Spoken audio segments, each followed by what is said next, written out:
बाबा रामदेव जी जिनके अवतार हैं वो किनके अवतार माने जाते हैं? श्री कृष्ण के अवतार। श्री कृष्ण भगवान ने कहा था ना, भादुड़ारी बीज रोज चंदो करे प्रकाश, तो राम देव बण आवसू तू राखी जे विश्वास। और मित्रों, भगवान श्री रामदेव जी बाबा भगवान श्री कृष्ण के अवतार हैं। इन्होंने विद्या का अध्ययन जिस गुरु से किया, कहते हैं ना गुरु बिना घोर अंधेरा, गुरु से तो भगवान को भी शिक्षा लेनी पड़ती है। भगवान श्री कृष्ण भी जब मनुष्य के रूप में इस धरती पर पैदा हुए तो संदीपनी के आश्रम में उन्होंने शिक्षा प्राप्त की उज्जैन में। तो इन्होंने भी अपना गुरु नियुक्त किया और इनके जो गुरु थे उन गुरु का नाम था बालीनाथ जी।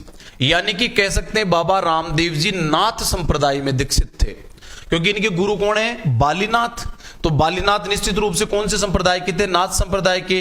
तो रामदेव जी के गुरु थे, गुरु का नाम था बालीनाथ जी। और बालीनाथ जी से इन्होंने जिस जगह पर शिक्षा पाई उस जगह का नाम सातलमेर। कौन सी जगह है? सातलमेर। और सातलमेर कहां पर पड़ता है साहब? जैसलमेर में। याद रखना, प्राचीन काल में जो सातलमेर था, इसी सातलमेर को आजकल क्या कहते हैं? पोखरण। पोखरण जिला जैसलमेर, क्योंकि पोखरण का ही प्राचीन नाम सातलमेर है। जब ये बालीनाथ जी से यहां शिक्षा प्राप्त कर रहे तो इस पोखरण में यानी कि सातलमेर में खतरनाक एक आदमी रहता था जिसका नाम था भैरव। क्या नाम था? लेकिन मनुष्य होकर भी उसकी पाश्विक प्रवृत्ति थी, पशुओं जैसा आचरण करता था, इसलिए लोग उसे क्या कहते थे? राक्षस। जैसा हम टीवी के सीरियलों में देखते हैं, लंबे लंबे सींग होते हैं, लंबे लंबे नाखून होते हैं और बड़ा विशाल 20-25 फुट का होता है, ऐसा राक्षस नहीं होता। अपने में से ही जिसका बुरा आचरण है वो राक्षस है, जिसका आध्यात्म की ओर आचरण मुड़ा हुआ है वो संत है, और जिसका ईश्वरीय तत्व जिसमें मौजूद है ऐसा लगे अपने को तो भगवान है। आपने देखा होगा कि कोई आदमी मान लीजिए अपनी पत्नी को पीट रहा है तो क्या कहते हैं? साला ये इंसान है, ये तो राक्षस है, राक्षस शर्म नहीं आती इसको। कई आदमी के बारे में कोई गलत कह रहा, वो आदमी ऐसा तो कहेंगे है किसके लिए नाम लगा रहा, वो तो बेचारा संत आदमी है। तो अपने में ही संत है, अपने में ही देवता है, अपने में ही राक्षस है। ये भैरव दुष्ट प्रवृत्ति का था, लोगों को परेशान किया करता था, सताया करता था। तो रामदेव जी को इस बात की सूचना मिली और सूचना दी बालीनाथ जी ने। तो बाबा रामदेव जी ने इसको समझाया, पागल ऐसी बात ठीक नहीं है, तू सुधर जा। और ये फिर भी नहीं सुधरा तो अंत में इसको ढंग से सुधार दिया, यानी भैरव राक्षस का वध किया। बताइए बाबा रामदेव जी ने किस राक्षस को मारा? भैरव राक्षस को मारा। भैरव राक्षस को इन्होंने कहां पर मारा? पोखरण कह दो चाहे सातलमेर कह दो। ये पोखरण या सातलमेर कहां पर पड़ता है? जैसलमेर में। इनके गुरु कौन थे बाबा रामदेव जी तंवर के? बालीनाथ जी। रामदेव जी को किसका अवतार माना जाता है? कृष्ण का अवतार। और याद रखना, जिस जगह पर इस राक्षस का वध किया था वहां पर चमत्कार को पर्चा कहते हैं, कल भी बात आई थी। ये पर्चा दिया जनता को, इसलिए यहां पर एक जगह बनी हुई जिसका नाम है पर्चा बावड़ी। जिस जगह पर भैरव राक्षस को मारा था वहां पर एक बावड़ी बनी हुई है, जिस बावड़ी को किस नाम से जाना जाता है? पर्चा बावड़ी के नाम से जाना जाता है। बाबा रामदेव जी ने बालीनाथ जी से शिक्षा दीक्षा ली और उसके बाद में रामदेव जी ने देखा कि यार इस समाज में कितना भेदभाव है। कोई जाति के नाम पर लड़ रहा है, कोई धर्म के नाम पर लड़ रहा है, कोई ऊंच नीच के नाम पर लड़ रहा है, ये तो बहुत गलत है। इंसान होकर इंसान से भेदभाव, इसी भेदभाव को दूर करने के लिए रामदेव जी ने मित्रों अपने गांव उंडू काश्मीर का त्याग कर दिया। और जब उनका समावर्तन हुआ, गुरु से आज्ञा लेकर इन्होंने कर्मस्थली के रूप में एक गांव को चुना। और कर्मस्थली जो गांव है वो गांव है रूणीचा। बताइए, रामदेव जी की कर्मस्थली रूणीचा, जबकि जन्मस्थली कहां बतानी है? उंडू काश्मीर, तहसील शिव, जिला बाड़मेर, वहां जन्म हुआ था। और कर्मस्थली के रूप में इन्होंने जिस जगह को चुना वो कौन सा है? रूणीचा। इसीलिए कहते हैं रूणीचारा धनिया। जहां जन्म होगा वो जन्मस्थली, जहां आदमी कर्म करेगा वो कर्मस्थली। अब ध्यान देना, इस कर्मस्थली रूणीचा में इन्होंने क्या क्या किया? जातिवाद को खत्म करने के लिए राजपूत परिवार में जन्मकर सबसे पहले एक दलित कन्या को धर्म बहन बनाया जिसका नाम था डालीबाई मेघवाल। क्या नाम? डालीबाई मेघवाल को इन्होंने अपनी धर्म बहन बनाया। बताइए रामदेव जी की धर्म बहन कौन थी? डालीबाई। कौन थी? डालीबाई। जबकि सगी बहनें थी, उनका नाम था लाछा और सुगना।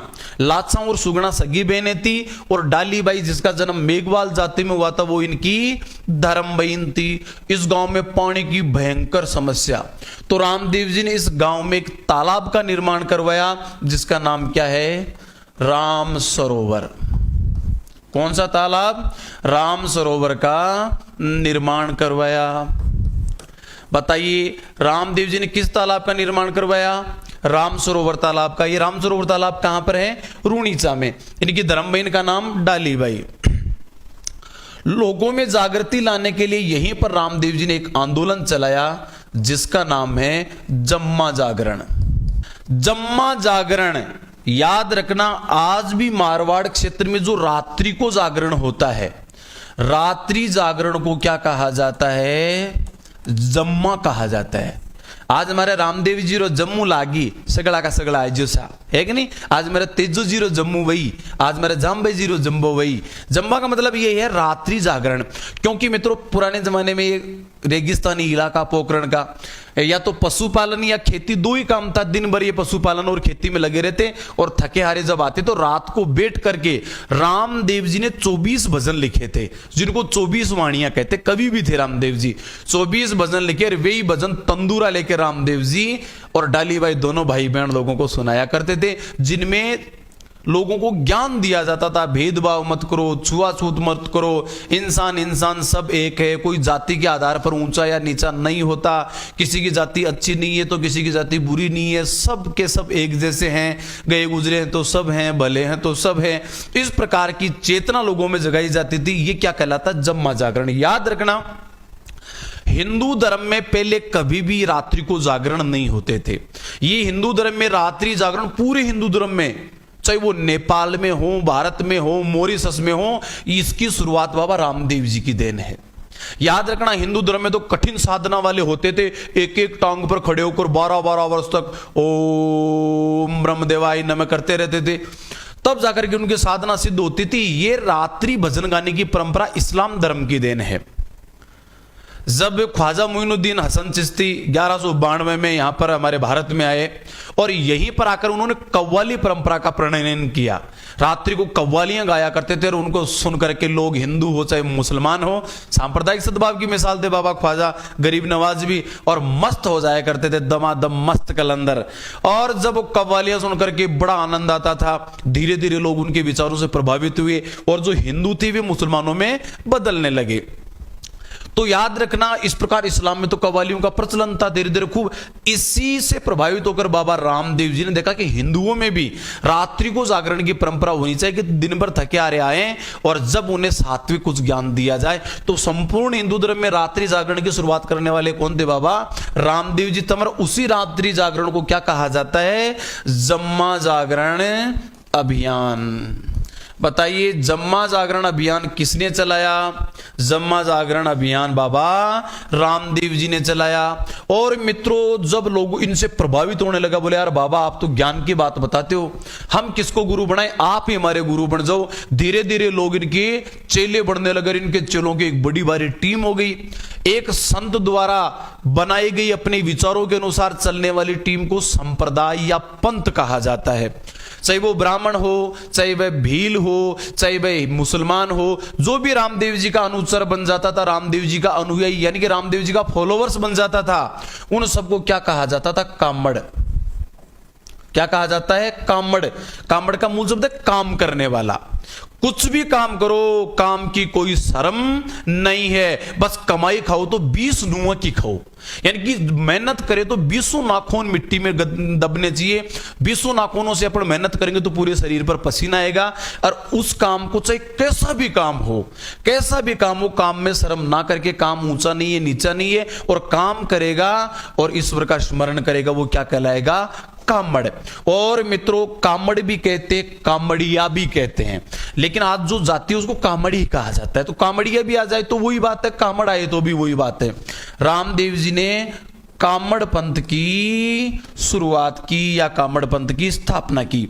बताइए कामड़ पंथ की स्थापना किसने की या कामड़िया पंथ की स्थापना किसने की? तो रूणीचा का धनी बाबा रामदेव जी ने। ध्यान दीजिएगा, कर्मस्थली रूणीचा, जन्मस्थली उंडू काश्मीर, डालीबाई मेघवाल धर्मबीन, राम सरोवर तालाब का निर्माण करवाया, रामदेव जी ने जम्मा जागरण अभियान चलाया, रामदेव जी ने कामड़ पंथ की स्थापना की और इसी रूणीचा में बैठकर रामदेव जी ने 24 वाणियां लिखी। रामदेव जी कवि भी थे। रामदेव जी ने कौन सा ग्रंथ लिखा? 24 वाणियां। बताइए रामदेव जी की वाणियों की संख्या कितनी है? रामदेव जी की वाणियों की संख्या 24 है, 24 है। 24 वाणियों के लेखक कौन? रामदेव जी। अगर मित्रों पूछ ली जाए रामदेव जी की 24 वाणियां किस बोली में हैं, तो मारवाड़ी बोली में। ऐसे भी पूछा जा सकता है बाबा रामदेव के उपदेश किस बोली में है? बाबा रामदेव जी के उपदेश मारवाड़ी बोली में है। रामदेव जी ने कितनी वाणियां लिखी? 24 वाणियां। 24 वाणियां किसमें? मारवाड़ी में। डालीबाई धर्मबीन सगी में लाचा सुगना, राम सरोवर तालाब बनाया। इस प्रकार धीरे धीरे इनके चमत्कारों की, इनके कामों की चर्चा फैलने लगी। पानी की समस्या बहुत बड़ी थी, राम सरोवर बना करके नष्ट कर दिया। इस प्रकार रामदेव जी कभी वापस अपने पिता के साम्राज्य में, पिता कहां के राजा थे? बाड़मेर में, उंडू काश्मीर, वहां नहीं गए और यहीं पर दलितों की सेवा करते रहे। ये जो रूणीचा गांव है विशेष रूप से मेघवाल जाति के लोगों का गांव था। यहां पर जब इनके साथ भेदभाव, अन्याय, अत्याचार हुआ, उसी अन्याय अत्याचार को दूर करने के लिए उन्होंने किस गांव में अपनी कर्मस्थली बनाई? रूणीचा। और मित्रों एक दिन रूणीचा छोड़कर घूमते घूमते घूमते ये पहुंच गए अमरकोट। दोनों भाई बहन डालीबाई और रामदेव जी तंदूरा बजाते। आज भी रामदेव जी के जब ब्याह लगाते हैं या जम्मा जागरण करते हैं तो तंदूरा वाद्य यंत्र बजाया जाता है। कौन सा? तंदूरा, जिसे तंबूरा भी कहते हैं, चौतारा भी कहते हैं, वेणो भी कहते हैं। जम्मा जागरण करते करते पहुंच गए अमरकोट। अमरकोट कहां पर पड़ता है? सिंध में। और सिंध उस गंदे देश में है जिसका पूरा नाम नहीं लिखते, इतना ही काफी है, पाकिस्तान में है। ठीक है, यहां पर पहुंचे अमरकोट के एक राजा, राजा का नाम था दलजी सोढ़ा। क्या नाम था? दलजी सोढ़ा। और दलजी सोढ़ा की एक पुत्री का नाम नेतल दे, रानी नेतलरा भरतार। नेतल दे जन्मी तब तो बहुत सुंदरी थी, लेकिन दुर्भाग्य से इसके पूरे शरीर पर कोढ़ निकल गया। दोनों पांवों से विकलांग, पूरे शरीर पर कोढ़, और कोढ़ के फोड़े पूंजे, पूरे शरीर से मवाद और रक्त टपकता रहता था, पूरा शरीर सड़ांध मारता था, बदबू आती रहती थी। कन्या जवान हो गई लेकिन रिश्ता कोई नहीं करे, कहीं भी रिश्ता नहीं करे। कौन करे साहब ऐसे जिसके दोनों पांवों से विकलांग, पूरे शरीर पर कोढ़ निकला हुआ। पिता बहुत दुखी हो चुका था, जवान कन्या घर में बैठी, कोई रिश्ता नहीं हो रहा। लेकिन जैसे ही पता चला दलजी सोढ़ा को आज रामदेव जी अमरकोट में जम्मा देने आए हैं, और जाकर के पांव पकड़ लिया, बाबा मेरी पुत्री का भी उद्धार करो, मेरा जमारा सुधारो, मेरी जिंदगी बर्बाद है। रामदेव जी गए, नेतल दे को देखा, पूरा शरीर दुर्गंध, जगह जगह घाव, कोढ़ झर रही। रामदेव जी को दया आई और रामदेव जी ने उसके सिर पर हाथ रखा तो राजकुमारी नेतल दे इतनी सुंदर हो गई जैसे तो दीपिका पादुकोण, एकदम टनाटन। अरे मित्रों, जो बहुत बुरा जिसका शरीर था, कोढ़ से बेहाल था, वो इतनी सुंदर हो गई फिल्मी हीरोइन भी मात कर जाए। दलजी ने देखा, रे बाबा इसकी कोढ़ तो दूर कर दी, इसको पूरा सुंदर बना दिया, इसके टांगों से विकलांग है, बाबा इस पर भी कृपा की, इस पर भी कृपा कर। तो बाबा रामदेव जी ने उसकी टांगों पर भी हाथ घुमाया, वो एकदम ठीक हो गई। जो चल नहीं सकती थी उछलने लगी, नाचने लगी, कूदने लगी और करने लगी, बाबा राम सा पीर री जय, राम सा पीर री जय, बाबो कीरो आपारो, आपा कीरा बावेरा, बाबो कीरो आपारो। दलजी ने देखा रे यार कितने रिश्ते के लिए इन लड़कों को ढूंढा, भाई कोई मिले तो, और कोई भी लड़का हाँ नहीं मिले, इसका तो कोड़ी है। ये लड़का ठीक है, कुंवारा तो है, देवता का देवता, बाबा का बाबा, ये जवान, और साहब रामदेव जी को कहा आप इनसे शादी करो। तो ये थी बाबा रामदेव जी की पत्नी। बोलिए रामदेव जी की पत्नी का नाम क्या था? नेतल दे। और पिछले साल ही एक परीक्षा में आया था, रानी नेतलरा भरतार किसे कहा जाता है? बाबा रामदेव जी को। भरतार का मतलब होता है पति। रानी नेतलरा भरतार, बाई सुगना देरा वीर, माता मैणा देरा लाल, रूणी चारा धनिया किसे कहा जाता है? रामदेव जी को। और मित्रों इस नेतल दे को रामदेव जी के फिर एक पुत्र भी हुआ और पुत्र का नाम था सादा। रामदेव जी के बेटे का नाम क्या था? सादा। पत्नी का नाम नेतल दे। रामदेव जी का ससुराल कहां था? अमरकोट, कर्मस्थली, रूणीचा। ये बातें नंबर वाइज आप जान रहे होंगे। अब मित्रों सादा पुत्र हो गया, इनके कामकाज को संभालने वाला हो गया। ये हंस कौन कौन रहे हैं? देवता तो मैं भी, हाँ मुकेश कुमार मुकड़िया रे, वाह तू तो बोमिया जी है बेटा, है ना, खेतरपाल है वो चोरायाड़ो। 3 वर्ष पहले अभिज्ञान में पढ़े थे, बहुत अच्छा। सोनल, दीपिका पादुकोण हैं, नेतल दे, कुंवारी कन्या की जय हो, रामसा पीर की जय हो, नेतला बरतार थारी जय हो। फतेह सिंह कह रहे हैं रामदेव की जय हो, आगे रे काम सेट करो। राहुल नालायक सर कोरोना की फड़। कल्याण सिंह जी क्या है ये? कोरोना की पढ़े अभिषेक जोशी ने बनाई है, हाँ पढ़े थे। नेतलरा बरतार हंस रहे हैं सारे के सारे। ठीक है मित्रों, आइए आगे चलते हैं। पत्नी का नाम नेतल दे, पुत्र का नाम सादा, ससुराल अमरकोट, कर्मस्थली रूणीचा। जब सादा पुत्र हो गया, रामदेव जी ने देखा अपना इस धरती पर आने का जो उद्देश्य था वो तो पूरा का पूरा सिद्ध हुआ। और मित्रों इसी रूणीचा में जो रामदेव जी ने बनाया था, क्या नाम था? राम सरोवर। कौन सा? राम सरोवर तालाब। कौन सा तालाब? राम सरोवर तालाब। इसी तालाब के किनारे, कौन से तालाब के किनारे? राम सरोवर तालाब के किनारे जन्म हुआ था भाद्र में, और समाधि भी ली थी भाद्र में। जन्म हुआ था शुक्ल पक्ष की द्वितीया को, और समाधि थी शुक्ला एकादशी को। जिन्हें बोलिया करे ना अपने 11 भाद्र शुक्ला एकादशी। सन कौन सा था? 1458। 1405 में जन्म हुआ, 1458 में इन्होंने जीवित समाधि ली। क्या ली जी?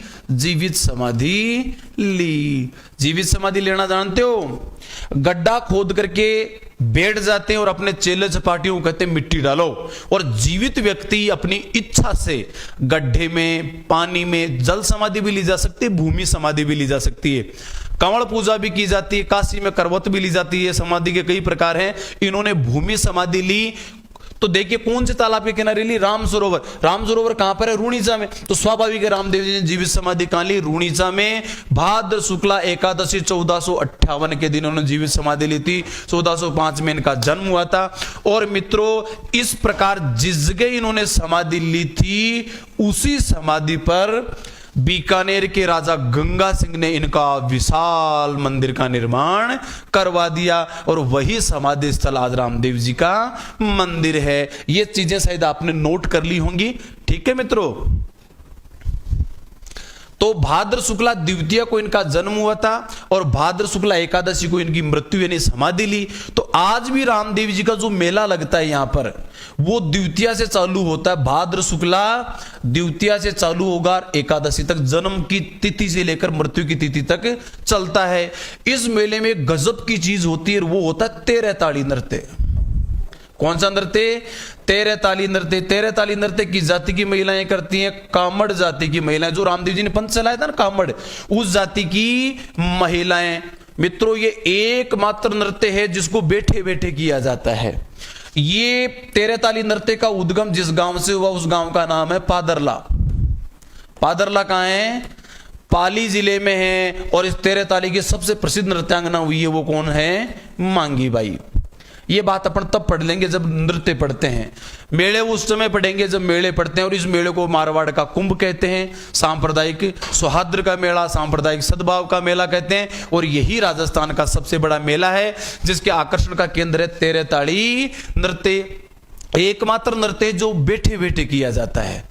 घुटनों के बल बैठ जाती महिला, 9 मंजीरे एक पांव पर, 4 1 2 3 4 9 4 13, और फिर टंग टंग टंग आपस में बैठाते हुए कभी सूप से अनाज बरसाने की, कभी चक्की पीसने का, घट्टी पीसने का, घरेलू कामकाज की इसमें अभिनय किया जाता है। चलिए मैं एक बार मिटा लेता हूं। तो राम सरोवर तालाब के किनारे इन्होंने समाधि ली थी। गांव कौन सा था? रूणीचा। और इसी रूणीचा में बन गया बाबा रामदेव जी का मंदिर। सूरज सामू बणियो थारो देवरो, ये रामदेव जी का मंदिर। मित्रों, इस मंदिर के निर्माता कौन? बीकानेर के राजा, जिनका नाम क्या था? गंगा सिंह। याद रखना, देशनोक का करणी माता मंदिर, गोगामेड़ी का गोगा जी मंदिर और रूणीचा का रामदेव जी मंदिर, तीनों के निर्माता कौन है? गंगा सिंह। जब विश्व युद्ध में फंस गए थे तब इन्होंने इस बात की शपथ खाई थी कि मैं इन मंदिरों का निर्माण करवाऊंगा, और यहां आते सबसे पहले इन मंदिरों का निर्माण करवाया। सो इस मंदिर को देवरा कहते हैं। बोलिए, रामदेव जी के मंदिर को क्या कहते हैं? देवरा। किस देवता के मंदिर को देवरा कहते हैं? रामदेव जी के मंदिर को। इसीलिए राम जी का देवरा, रामदेव जी का देवरा बना है, इसलिए रामदेव जी के इस मंदिर का नाम क्या हो गया? रामदेवरा।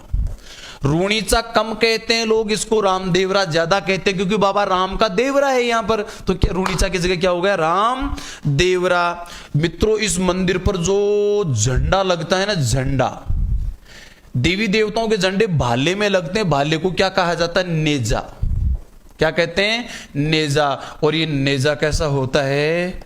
पचरंगा। पचरंगा नहीं तो बाबा के दौड़ी दौड़ी ध्वजा भी लहराती है। पचरंगा भी झंडा हो सकता है रामदेव जी का, और सफेद भी हो सकता है, लेकिन सही जो उत्तर है वो कौन सा है? पचरंगा है। कौन सा है? पचरंगा। पचरंगा नहीं आई विकल्प में तो सफेद, क्योंकि रामदेव बाबा के दोनों प्रकार की ध्वजा चढ़ाई जाती है, पचरंगी भी चढ़ाई जाती है और सफेद भी चढ़ाई जाती है। दोबारा देखते हैं, रामदेव जी कर्मस्थली रूणीचा। रूणीचा में राम सरोवर तालाब के किनारे इनकी समाधि। समाधि पर बीकानेर के राजा गंगा सिंह ने बनवा दिया मंदिर। मंदिर को कहा जाता है देवरा। इसीलिए रूणीचा में जो रामदेव जी का मंदिर है, उस मंदिर का नाम क्या है? रामदेवरा। और मित्रों, इनके मंदिर पर जो नेजा लगता है, नेजा का मतलब है ध्वजा। ध्वजा को क्या कहते हैं? नेजा कहते हैं। और वो नेजा यार कैसा है? पचरंगा या सफेद। देखिए मित्रों, रामदेव जी के बारे में अन्य महत्वपूर्ण जानकारियां और प्राप्त करते हैं।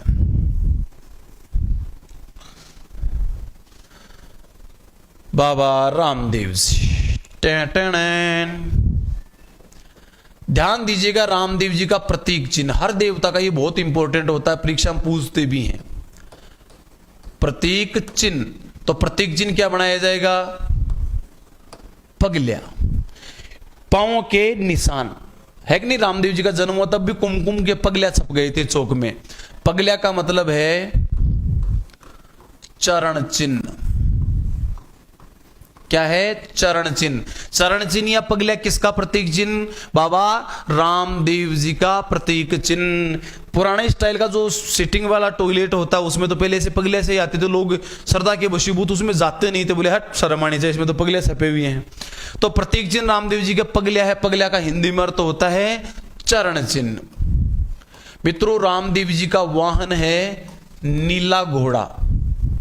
रामदेव जी का वाहन क्या है? नीला घोड़ा।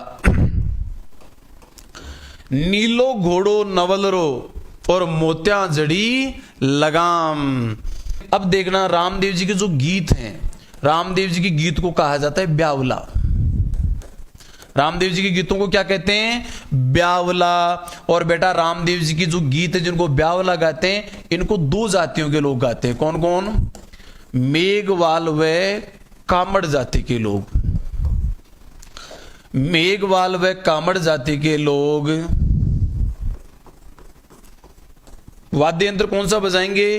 तंदूरा, तंबूरा, चौतारा, वेणु, एक को ही कहते हैं, तंदूरा के साथ गाते हैं। और तंदूरा का विश्व प्रसिद्ध वादक कौन है? प्रहलाद सिंह टिप्पाणियां। वाद्य यंत्र पढ़ेंगे तब पढ़ेंगे। पता है किस लोक देवता के गीतों को ब्यावला कहते हैं? रामदेव जी के। मित्रों, सबसे इंपॉर्टेंट बात लिखना ना, राजस्थान के सभी लोक देवताओं में सबसे लंबा गीत रामदेव जी का है, और देवियों में सबसे लंबा गीत जीण माता का है। नोट कर लेना, राजस्थान के सभी लोक देवताओं में सबसे लंबा गीत रामदेव जी का है, तो राजस्थान की सभी लोक देवियों में सबसे लंबा गीत जीण माता का है। देवताओं में रामदेव जी, देवियों में जीण माता, दोनों की तुलना करें तो रामदेव जी के गीत से भी लंबा जीण माता का गीत है। अगर यह प्रश्न ऐसे आ जाए, पहले भी आ चुका 3rd ग्रेड में, कि राजस्थान के देवी देवताओं में सबसे लंबा गीत किसका है, तब उत्तर होगा जीण माता। अकेला देवता पूछे तो रामदेव जी, अकेली देवी पूछे तो जीण माता का गीत लंबा बताना, और देवी देवता दोनों एक प्रश्न में आए फिर पूछे लंबा गीत किसका, तो उत्तर होगा जीण माता का। पता है रामदेव जी के गीतों को क्या कहते हैं, ब्यावला। ब्यावला किस जाति के लोग गाते हैं, मेघवाल और कामड़ जाति के लोग। सब मेघवाल और कामड़ रामदेव जी के ब्यावला गाते हैं, तो वाद्य यंत्र कौन सा बजाते हैं, तंदूरा।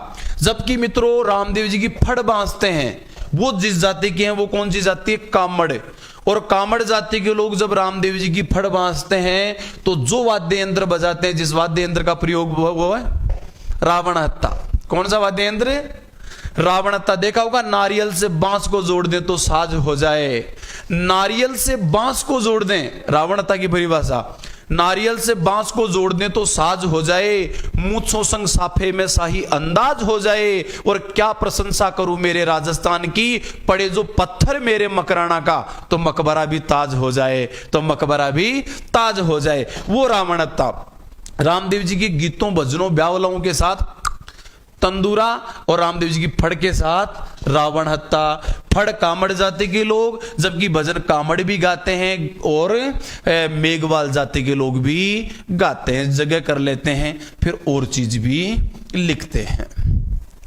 प्रतीक चिन्ह क्या, पगल्या। पगल्या को हिंदी में क्या कहते हैं, चरण चिन्ह। ध्वजा या नेजा, पचरंगा, वाहन, नीला घोड़ा। अब ध्यान देते हैं रामदेव जी के मंदिर का पुजारी।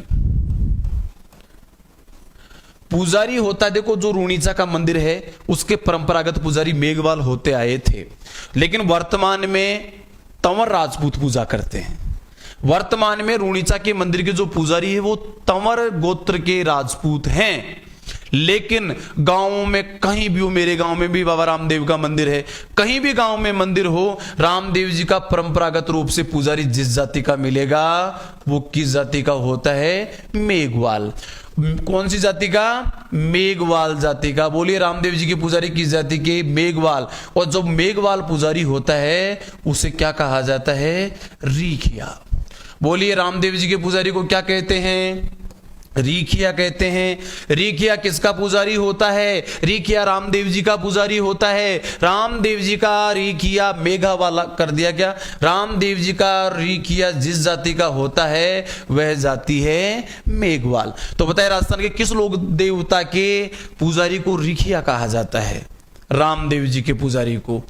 एक इंपॉर्टेंट बात, और रामदेव जी को जो भी भगत जाते हैं साथ में क्या लेके जाते हैं, कपड़े के घोड़े चढ़ाते हैं। बोलिए कपड़े के घोड़े किस लोक देवता को चढ़ाते हैं, रामदेव जी को।